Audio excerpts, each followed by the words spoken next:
You know that philosophers like to quarrel about things, many different things. They often have opposing opinions on pretty much everything. But what they often debate is not the answers themselves. Very often you find them quarreling about the questions, meaning which of the two questions we are supposed to discuss. So today is one of those cases when you have some philosophers saying, well, no, this is the question we have to discuss. And others saying, well, no, your question doesn't make any sense. And they say, well, you don't have to discuss that question. The real question is this one. So today is one of those cases. So this is where we currently are. So the history of science knows many, many episodes when a theory that was accepted for a very long time was eventually abandoned. And the best example would be probably geocentric astronomy. It provides you a very good example of a theory accepted for about 2,000 years and then abandoned. We know this is a historical fact.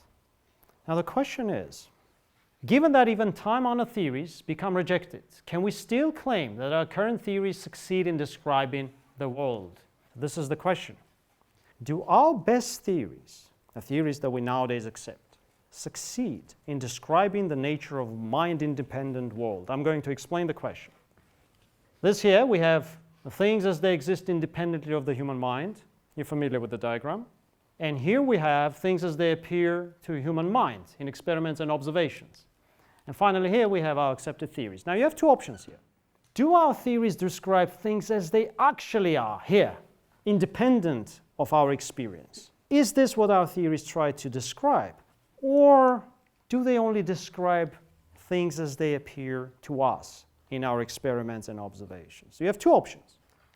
Do our theories describe things as they actually are, the independent world, the mind-independent world out there? Or do they only describe things as they appear to us? This is how most philosophers approach the question nowadays. This is the question that they like to discuss.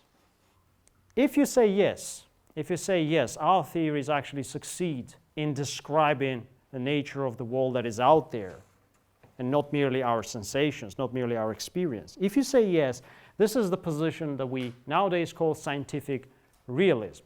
Scientific realists believe that our best scientific theories correctly describe the nature of the mind-independent world. The opposite view would be called scientific anti-realism or anti-realism. Pay attention to their thesis.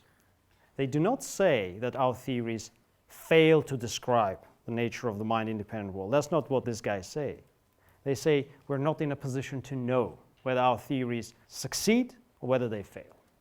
You see the difference here? They don't say that our theories do not describe anything out there. They just describe our experiences.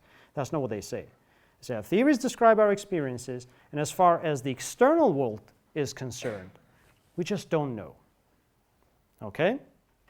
If you are a scientific realist, then for you, two concepts should be separated: acceptance and use. On the one hand, you can say, well, you know what, I use these theories in practice. But you can also say, I accept these theories as the best available descriptions of reality. So for you, it is possible to accept some theories and use some other theories. So you have this distinction if you're a scientific realist. On the other hand, if you are a scientific anti-realist, you can't really accept things. You can't really believe that any of your theories provide any description of the world. So the only thing that remains for you is to use your theories. So for you, all of the science is just a nice calculating tool. And thus, the alternative name here, instrumentalism. Instrumentalists believe that all of the science is just a useful tool for practical applications.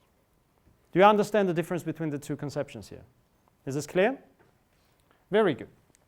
Scientific realism, we're talking nowadays, 21st century. It has two major flavors: structural realism and entity realism. This sign here is a symbol of generalization, which means that these two here are subtypes of this one. So you have scientific realism, and it comes in two different versions, at least two different. There are many more. We're going to start with the structural realism. This is what they say. They say, although our theories about the nature of unobservable entities strictly speaking, fallible. Our knowledge of the relations between entities is true. So this is what they have in mind. Here you have the entities and here you have the relations. And what they say, our knowledge about unobservable entities, like molecules, electrons, protons, quarks, leptons, this knowledge is fallible. This knowledge is changeable. It changes with time. What remains unchangeable, what persists through changes, is our knowledge about certain relations between these entities. And this knowledge is normally summed up in our equations. It's the equations that survive. All right? So our knowledge about entities will change because it's fallible. But what will remain, they say, what has remained, is our knowledge about structures, relations between things. And what they have in mind is something like this. Although in the future our theories may be rejected, most of the equations will maintain their place in the mosaic. Just like the law of gravity. You may switch from the Newtonian theory to general relativity, but the idea that there is this relation between different entities in the universe, this will maintain its place in our mosaic. Another example is the law of refraction from optics. Now, this law has been proposed in the 17th century. Since then, we've been through at least 4 different optical theories. We had corpuscular optics, then we had wave optics, then we have wave corpuscular optics together, then we have contemporary quantum theory of light. But this equation, or something similar to this equation, has been in the mosaic all the time. You see, our knowledge, our understanding of the nature of light, they say, changed. But this relation has always been there. So this is the idea. Our knowledge of entities is changeable, structures remain. Is this clear what they're trying to say? Yeah, we have a question. How can the equation stay the same if we think it's acting in a different way?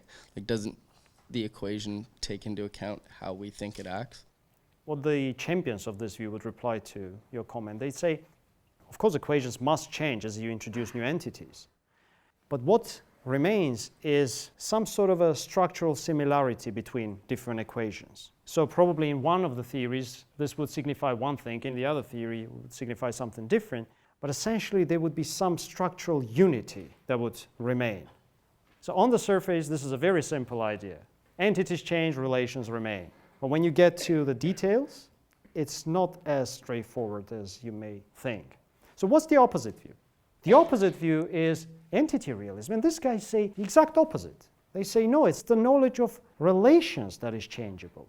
So what happens in science, we discover new and new types of behavior, new and new relations.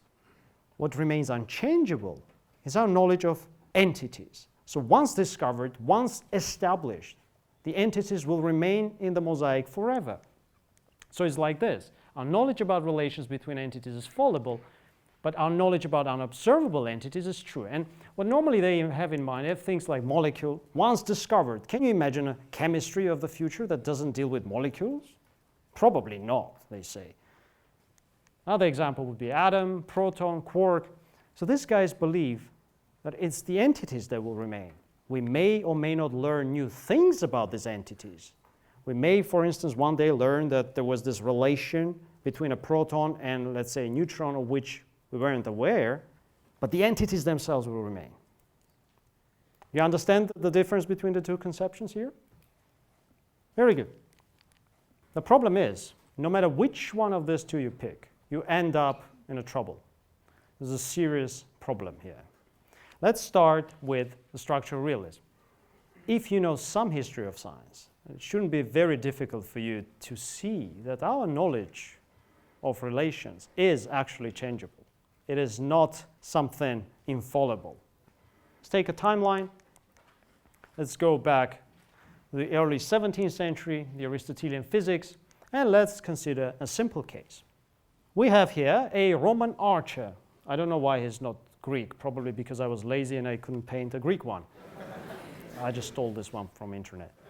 The theory says you have applied force here, and you have a certain medium, in this case the air, that has a certain resistance.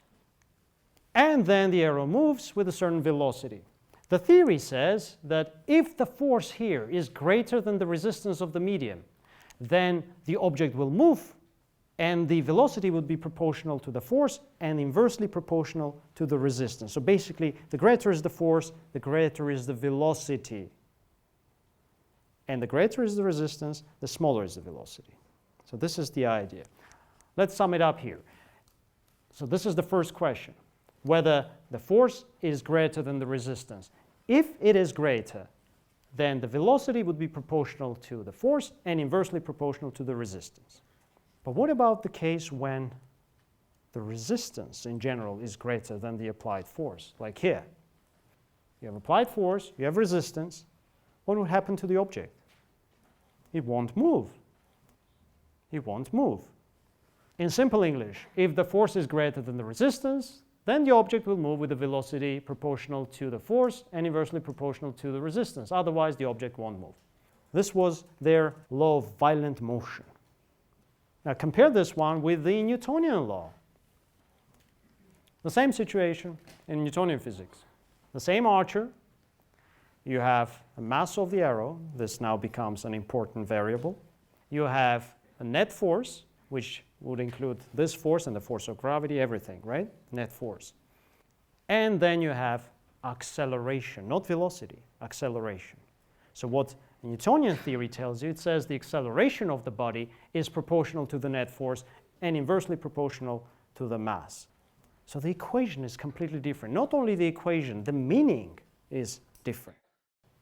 Aristotelians believe that the force is proportional to the velocity.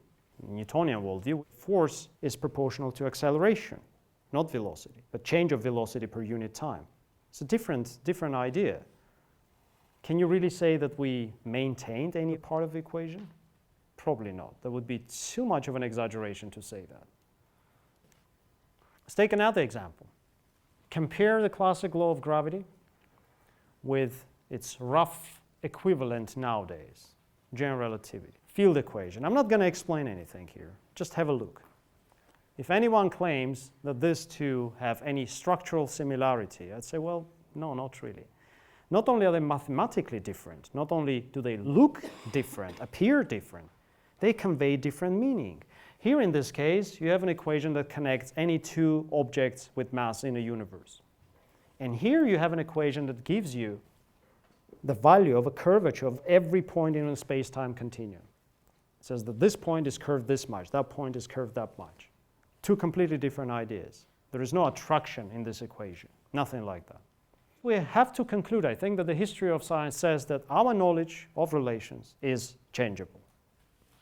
Structural realism is wrong, and it has to go because our knowledge about relations is not immune to change. But what about entity realism? Can we really claim that there are certain entities that maintain their position in the mosaic despite the underlying changes in theories? You see the question? Let's have a look. Again, we have to go and consult the history. Mid-18th century, the phlogiston theory, the process of combustion. If you asked a specialist in the middle of the 18th century, this is how they would explain this process. They would say, well, what you have here is a certain substance which is combustible, and it burns because it contains a certain substance called phlogiston. They call it a principle. There is phlogiston in it. So what happens when burning, the substance is being dephlogisticated and the air becomes phlogisticated. So the phlogiston moves from the burning substance to the air. And that's why some substances are combustible while others are not combustible.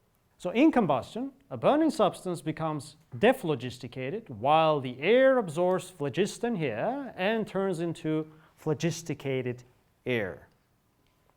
Pay attention to the names of the entities: phlogiston, phlogisticated air, dephlogisticated air. And what about the contemporary view on the subject? Oh, you all know this one.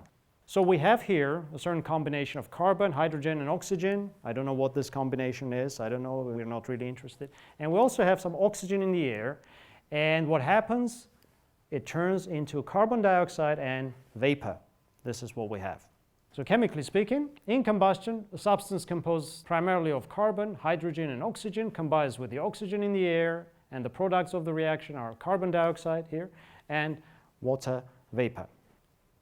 You see how different the two explanations are? One more example. Consider the Aristotelian elements, the 4 elements, and then compare those elements with the elements of our standard model. This is probably the most straightforward example. But if anyone tells you that the entities that we believe populate the world survive, then what about this? Did any of this survive? Not really. They didn't. This is what we believe exists in the world, not this. One way of bypassing this problem would be to say the real science began sometime in the 18th century.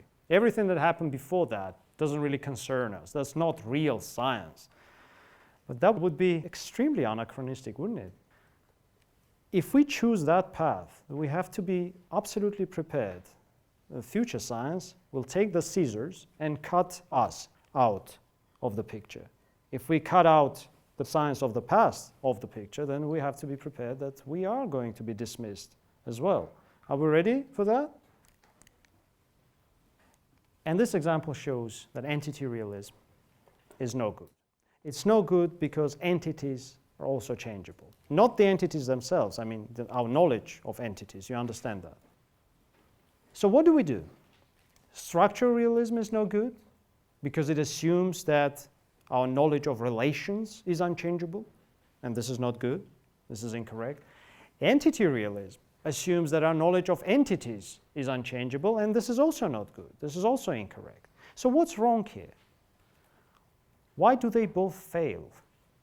They do fail because they both represent a wrong-headed approach, a selective approach, which is, although strictly speaking, all our theories are false, some aspects of our theories are true. They both exemplify this approach, this selective approach. What they try to do basically is to take a theory and say, well, yes, altogether it is false, but some parts of it are true.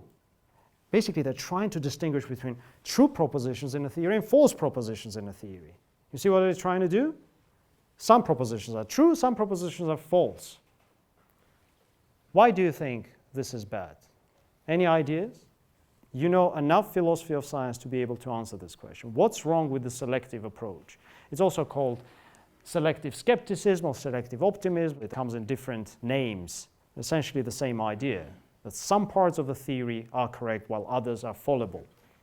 If I come to you and say, here in the 21st century, that I believe that some propositions are immune to change, how would you react to that?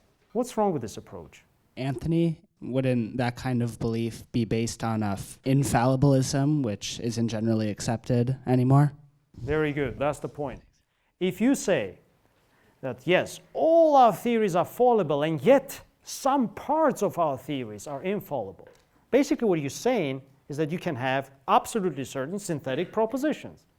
Yet not all of them are absolutely certain, but some of them are. Either those describing entities or those describing structures, but some of them are infallible. That's what you're saying. And many of the philosophers don't realize that. When they talk about these things, and then you discuss this with them and say, listen, what you're saying is basically you are going against the idea of fallibilism. It's the fallibilism that's accepted nowadays, right? We believe that any synthetic proposition, any hypothesis about the world, be it a hypothesis that concerns structures or entities or anything really, is fallible, meaning not immune to change. Right?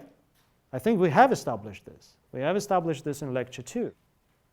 If the question is what's wrong with this selective approach, well, this is what's wrong with it. It contradicts the position of fallibilism, which is nowadays accepted. And that's the reason why it has to be abandoned. So you cannot really take a theory and separate its true propositions from its false propositions. That's not going to happen because all of your empirical hypotheses, whether they concern entities or structures, all of these hypotheses are fallible, and you have to accept that. You cannot hope that you have a secure place in your theory that is beyond any doubt. You can't have that. So what do you do? What do you do if you're a fallibilist? If you are a fallibilist, if you really appreciate the fact that every hypothesis is as fallible as anything else, if you really understand this, then the only thing that you can hope to achieve is to know whether your current theories are closer to the truth than the theories of the past. So it's not the question whether your theory is correctly describing or incorrectly describing the world. As far as the previous question is concerned, the answer is simple. Yes, they roughly describe the world, but we can never know the degree to which they describe the world. End of the story. But the question that we're really interested in is the question of scientific progress, and I'm going to explain this. So this question here, do scientific theories correctly describe the external world, is a wrong question.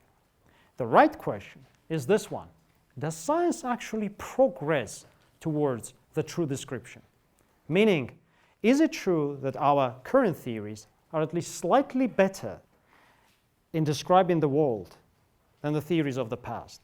So what we want to know is whether there has been or is any scientific progress. Are we moving in the right direction? You see the difference here?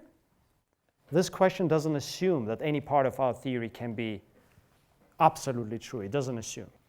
And yet, we want to know whether we are moving in the right direction.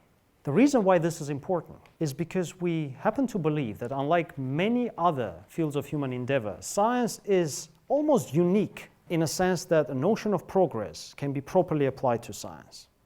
If you consider other fields of human endeavor, say art or sport or anything really, you see that the notion of progress is really questionable. I'm going to give you some examples. Progress in music. Let's take this boy band here, and this band here.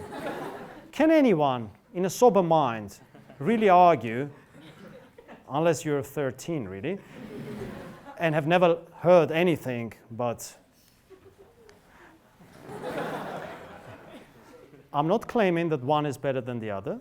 I'm not claiming that. I think we can all agree that the notion of progress as far as boy bands are concerned is really questionable. Can we all agree on that? Okay, let's take rock music. This was the music of my time. When I was a kid, Freddie Mercury was everything. And then he died, and it was a huge, huge thing. I was only 12 years old, and that was terrible. But this was the music. Is this the best we have? Again, no offense, guys. I like your music, but can anyone claim that these guys here have anything remotely as good as Bohemian Rhapsody? Probably not. Again, let's just appreciate the fact that not one is better than the other. That's not what I'm claiming, okay? Don't go and tell your friends, oh, you have to listen to Queen because Hakob says Coldplay is rubbish. No, that's not what I'm saying. I'm just saying that the notion of progress here is questionable. Then those of you who know about these things can say, well, Hakob, no, who cares about pop music? Let's go and compare the real music, classical music. Ludwig van Beethoven. Have you ever heard of this guy? Pierre Boulez. I had a girlfriend once. This is not the same from last week. No. This one was an actual professional musician, and she actually was trying to convince me that the whole history of music is a progression from simple forms to more complex and complex forms, like simple unison singing, then polyphonic singing, different voices, then harmonies, and then you get all the way to the contemporary classic music when everything is atonal. You know what atonal means? There's no key. That's what it means. There's no key. Just go to YouTube and try to listen. Pierre Boulez. And she was honestly trying to convince me that this guy is our contemporary Beethoven. Again, I'm not saying anything, but I think we can all appreciate that the notion of progress in music is problematic. Can we all agree on this? Unless you are going to apply the famous formula which Mark Twain said about Wagner's music. He said, well, you know what? His music is actually much better than it sounds.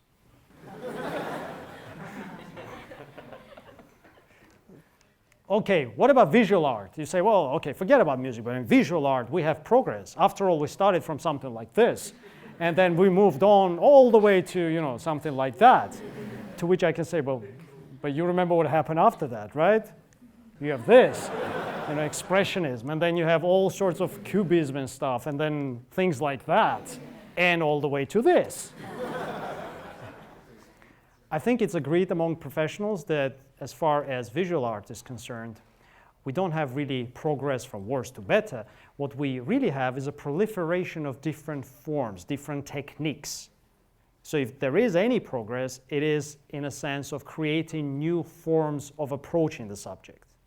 Essentially, this is the idea. But as far as the progress from not as good to slightly better is concerned, we are not really in a position to say that. So the notion of progress is also problematic in visual art. And then you can say, well, what about football? When I say football, I mean the game which the 98% of the world calls football. We have to use the names properly, you know. This one is actually played with a ball and a feet, right? And I'm not saying that I like this one better than the American football. Pelé, is he better than Maradona, or is Maradona better than Pelé? Or is Messi better than Maradona and Pelé? The point here, which can be also applied to any sport, the notion of progress is really problematic. If you don't like this, you want to discuss American football, that's fine too. Is Peyton Manning better than Tom Brady? Well, it depends on how you look at those things. If you count the Super Bowls, then Tom Brady is superior. But if that is your strategy, then even Eli Manning would be better than Peyton Manning. Am I right? Now, can we all agree that in many fields of human endeavor, the notion of progress is problematic? Science, on the other hand, seems to be that unique field of human endeavor when we seem to be in a position to apply the notion of progress and claim that our contemporary theories are at least slightly better than the theories of the past. So our question, our task, is to figure out whether that is really the case. So here is the question. Is it true that our theories simply provide us with different pictures of reality, none of which is better or worse? Is it really true that it's only about providing different forms, just like it happens in visual art, different ways of looking at things, none of which is particularly better or worse, just like here in this case? You have the Aristotelian way of looking at things. You look at things through the Aristotelian eyes and see an object descending towards the center of the universe. And then you wear your Newtonian glasses and you see objects attracting each other with the force of gravity. And then you switch to the general relativistic way of looking at things and you see an object in a state of inertial motion in a curved space-time continuum. Is this really what science is all about? Just providing us with different ways of looking at things, just like in visual art? Or can we say that our theories gradually improve our understanding of reality? That by switching from one theory to the next, we actually getting better in our understanding of the world. So this is the question. If it is the first one, if it is all about different forms of approaching the world, then there is no scientific progress, and the external world remains unknowable. On the other hand, if our theories gradually improve our understanding of reality, yet never actually getting there, never actually achieving the 100% certainty, if this is actually the case, then there is scientific progress, and the external world is knowable, albeit always in a somewhat problematic sense, never with absolute certainty. You see the dilemma here? So this is the question. Does science actually progress towards truth? In science, generally speaking, what we're trying to accomplish, we try to uncover the structure of the world we inhabit. To that end, what we do, we come up with all sorts of hypotheses, you see? We hypothesize the existence of different forces in order to explain and predict many physical phenomena. So we hypothesize something about the structure of the world such that this hypothesis allows us to predict things, to explain things in the world of experience, in the world of observations, because essentially, at the end of the day, that's the only world that we are dealing with.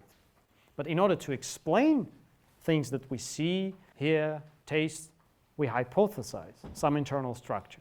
That's what we do. And it applies to every field of science. The hypothesis of atomic structure allowed us to explain many chemical phenomena.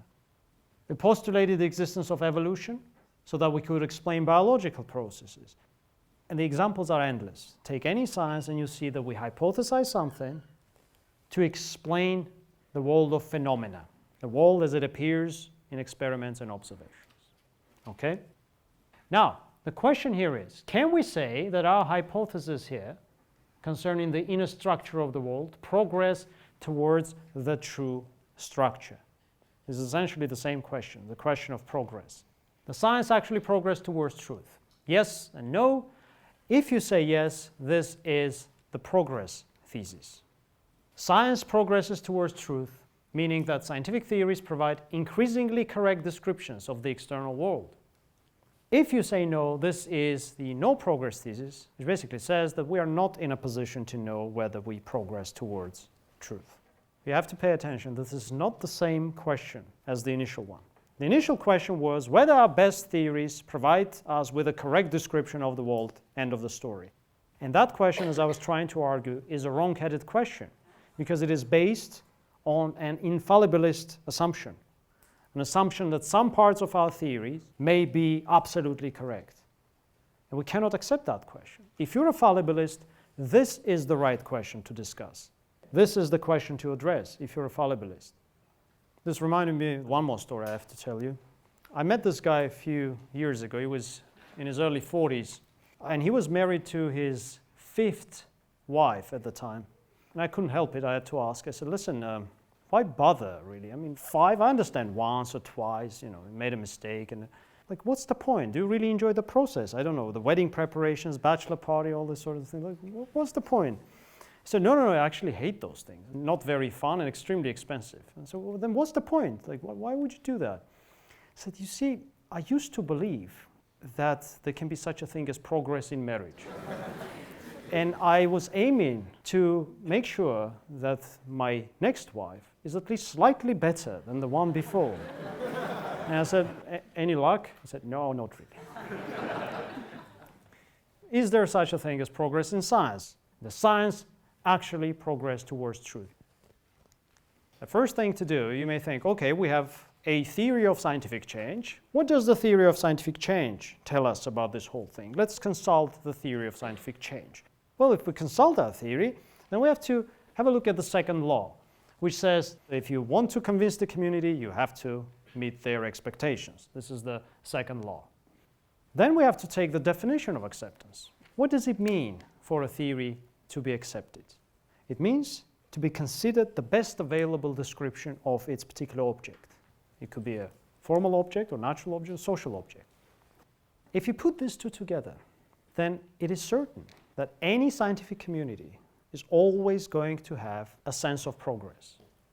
So if you ask anyone in the scientific community, what do you think? Is general relativity a better description of reality than Newtonian physics? They say, of course.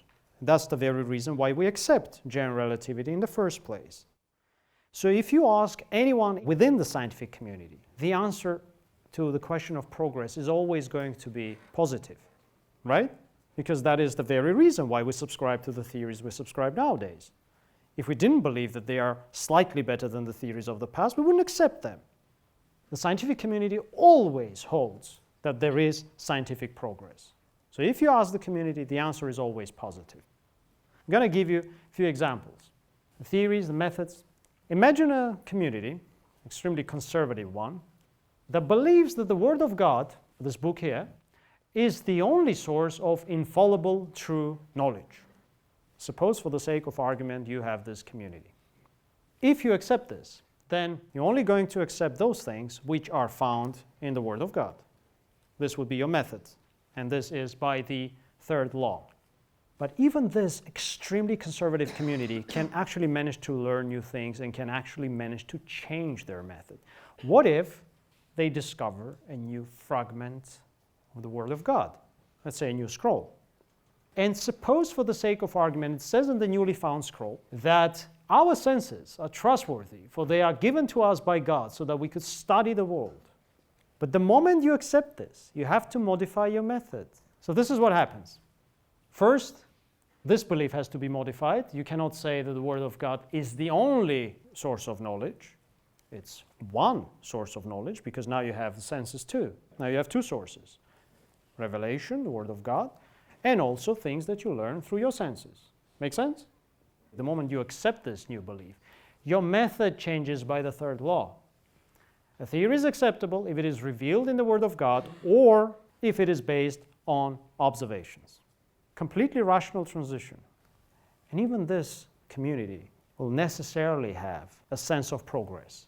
If you ask them, do you nowadays know more than you knew yesterday?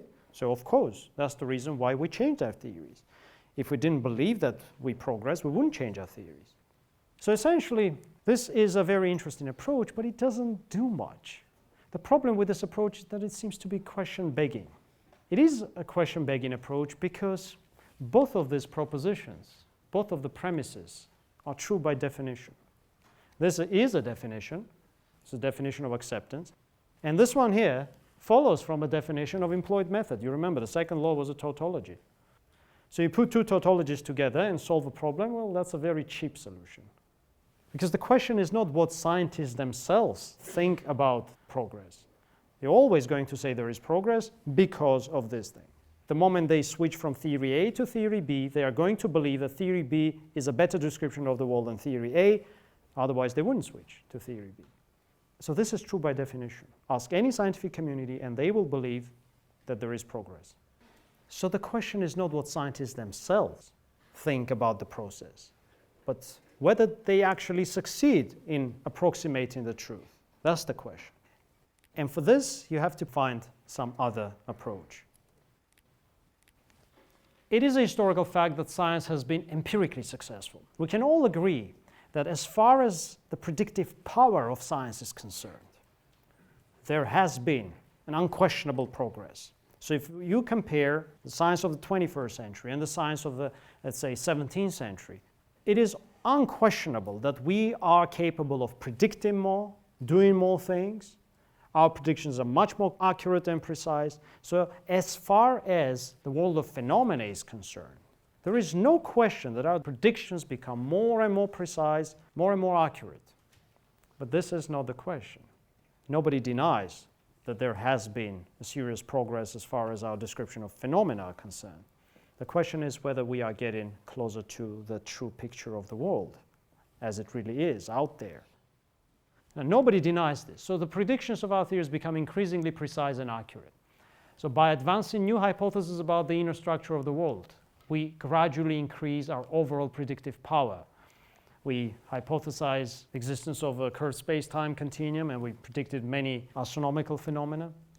We hypothesize neurons, and then we predict and explain many things in the brain. So the number of phenomena that we are able to predict and manipulate constantly increases. But the world of phenomena cannot be altogether unconnected from the external world. So the argument goes. If you actually manage to explain things as they appear to you, you also realize that these appearances here cannot be altogether unconnected from things as they really are. So the results of experiments and observations are at least partially affected by things as they really are. Can we all agree on this? That there's some connection between the two worlds. As long as you believe that there is an external world that affects your senses, you also have to appreciate that there must be some connection between things as they really are and things as we perceive them. Therefore, you have to accept that explanations provided by our theories make progress in the direction of the truth.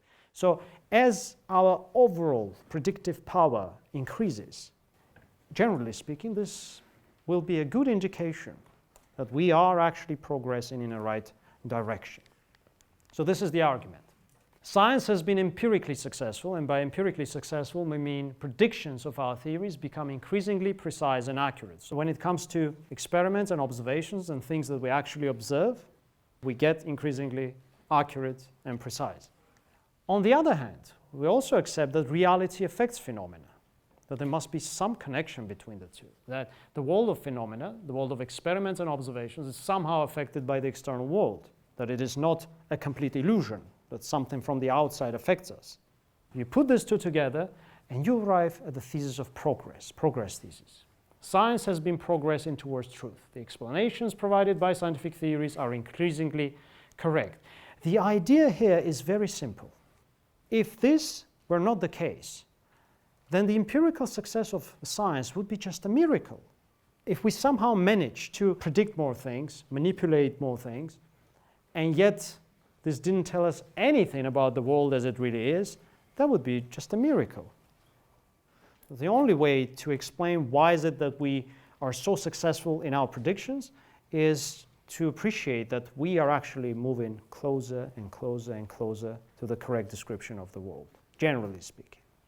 That's the name of the argument, no miracles argument. This is nowadays one of the major, if not the major, argument for the thesis of scientific progress. The argument says, since our theories become increasingly accurate and precise in their predictions, this can only indicate that we gradually uncover the inner structure of the world. So the fact that we explain this and manage to manipulate says that we are getting something right, even with our Aristotelian physics, and then we proceeded through Newtonian and Einsteinian. So this is the idea. Now, what can a champion of the opposite view, one who denies the existence of scientific progress, reply to this? A champion of the opposite view will say, well, this is all very interesting, but you forget about something extremely important. And that important thing is the fact that we constantly make mistakes when it comes to our ontology. What is ontology? Ontology is just our views on which entities and relations populate the world. That's ontology. What constitutes the world? Let's take a timeline. These are your Aristotelian elements, the 16th century. In the middle of the 18th century, you have your phlogistic chemical system. And you find phlogiston here. There it is. Here, that's your phlogiston. And then you take a more contemporary view on the subject, then you have the contemporary chemistry. Now, it is a historical fact, they say, that our knowledge about the entities that populate the world change through time, that we often get wrong when it comes to our ontologies. We just abandon those ontologies. So the question is, if the ontologies of past theories are normally considered mistaken from later perspectives, how can we claim that we move towards the correct ontology? Because that is the essence of the progress thesis, that you move towards a better and better understanding of the actual structure of the world. So this is the argument. The ontologies of past theories are usually considered mistaken from the perspective of later theories, and this means that the same fate most likely awaits our contemporary theories and the ontologies that are implicit in our contemporary theories. On the other hand, the definition of progress assumes that it is a process of acquiring increasingly correct descriptions of the world, including its ontology. You put these two together and you arrive at the no progress thesis, which is we can't know whether science progresses towards truth, whether some descriptions are closer to the truth than others. So this is the argument. The idea of progress, they say, assumes that ontologies implicit in our current theories are more correct than those implicit in the theories of the past. But the history of science, they say, shows that ontological elements come and go. Observe this. We used to believe in the four elements, then we had the phlogistic system of chemistry, nowadays we have a periodic table. Elements come and go, they say. If this is the case, it is most likely, they say, that in the future our current ontology will be considered mistaken, and therefore there is no actual progress towards truth, just different approaches, different views on the subject, and different descriptions of the process can increase the overall predictive power, but they do not take us closer to the truth. And this becomes very similar to what we have in visual arts. This view basically tells you that we proliferate different forms of approaching the world. None of them is particularly better, none of them is particularly worse. So this is the argument. What do you think about this? Hi, Miriam. This completely ignores the fact that new theories are better at predicting things. This just says, well, if it doesn't hold true for every single case, it's no good than the last one. Why is it ignoring the fact that it is better than the previous theory? Do you think that what Miriam says is true? Does this argument really ignore the fact that new theories are actually better in dealing with the world of phenomena, the world of observations and experiments? Danny? I think what they're actually talking about is the depiction of the entities within a world, and the accuracy is kind of not attacked here in this argument. It's kind of separate from the entities. Danny is absolutely right. Let's get this one straight. Two different issues here. One is whether our new theories are more precise and more accurate in their predictions. And nobody says no to this, because it's just a basic historical fact that they are. Okay? Nobody questions that we become increasingly accurate and precise as far as the world of practical applications, the world of phenomena is concerned. So from the purely technological standpoint, of course there is progress. Even the champions of the no progress thesis would never deny that. They all agree that there is technological progress. The question that separates the two parties is whether by getting more precise and more accurate, we also approach the true description of the world as it really is. And so this is the question. And these guys, the only thing that they deny is that we are in a position to say that our current theories are actually better descriptions of the world than the theories of the past. So basically, are they saying there's no progress because every time we use another theory in place of the last one, it's basically taking us back to zero? It's basically saying what we knew is no longer existing, so we're now starting from ground zero kind of thing? Essentially, that's what they say. They say not only theories become rejected, also the ontological elements that are implicit in theories become rejected altogether. This is what the history of science teaches us. And this is really, really disturbing. Consider the argument. Read what they say. They say the ontologies of past theories are usually considered mistaken, meaning that at any moment of time you have a whole graveyard of rejected ontologies. It's just one false ontology followed by another false ontology, another false ontology, another false ontology. You see what they're saying? This is the picture that they have in mind. False, false, false, false, false, and the current one, which you think is more or less true. And then that one becomes false. So essentially, if you look at the history of science, it's just a succession of false ontologies. You see their point, the point they're trying to make. Okay? Unless we're resurrecting something, then as the graveyard fills up, we're eliminating possibilities. So isn't that a progression in itself? This is very much in tune with what Thomas Edison would say. You remember what he said? I didn't fail. I found 10,000 ways in which it didn't work. But essentially, it doesn't really put you in a position to say that you are getting any closer. You just know, well, the 10,000 didn't work. There might be 10 million to try. If it were true that the number of possible ontologies are limited, then your argument would stand. But here, you see, the number of possible ontologies is infinite. So what does it give us? Another piece in a graveyard? Hi, I'm Anthony. Isn't the no progress thesis sort of based on like induction, which we saw in previous lectures is sort of flawed, in that just because past ontologies have proven to be flawed doesn't mean that we can deduce that future ontologies are going to be flawed? That's a very good question. Now pay attention to the name. It's called pessimistic induction, or pessimistic meta-induction is a proper name.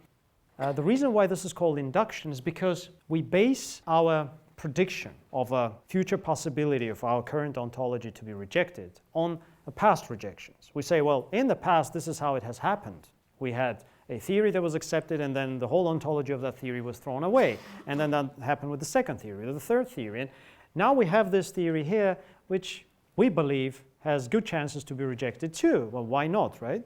So in a sense, this is inductive, and thus the name.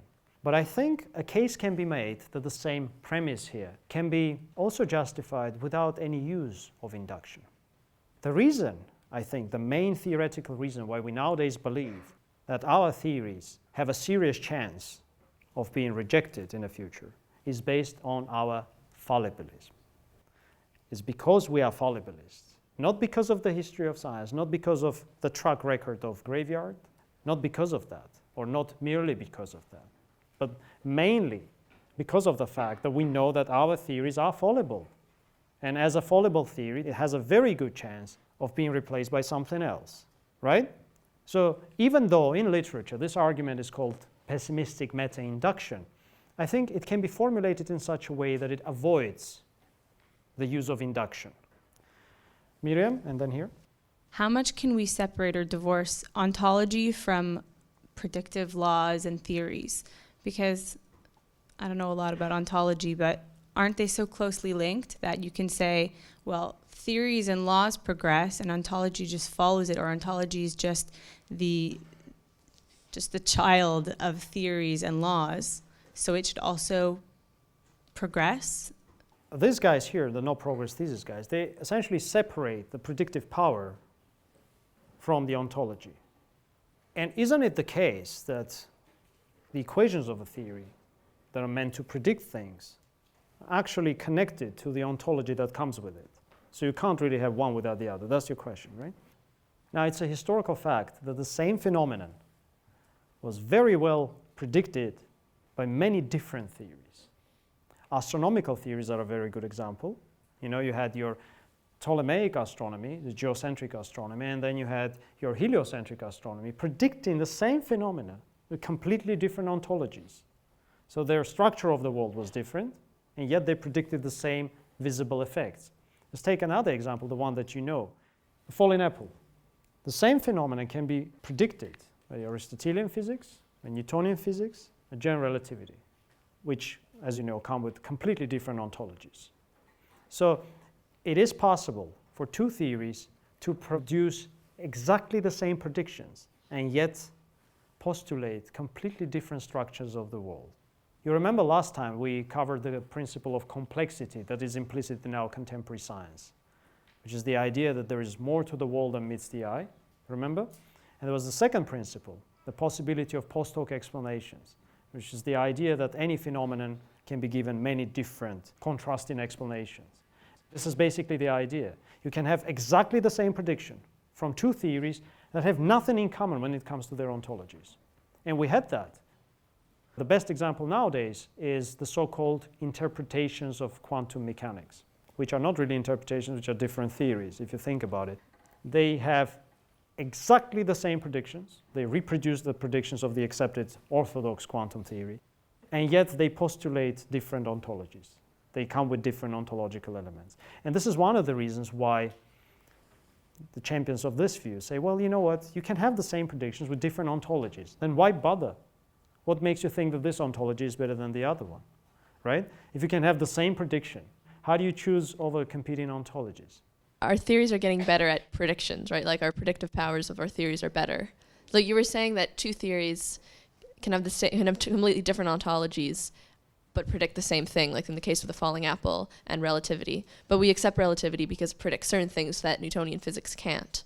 So that's why we accept relativity is better. So in that case, aren't the ontologies that are associated with the better theory better? We would wish to think. I, for one, agree with that.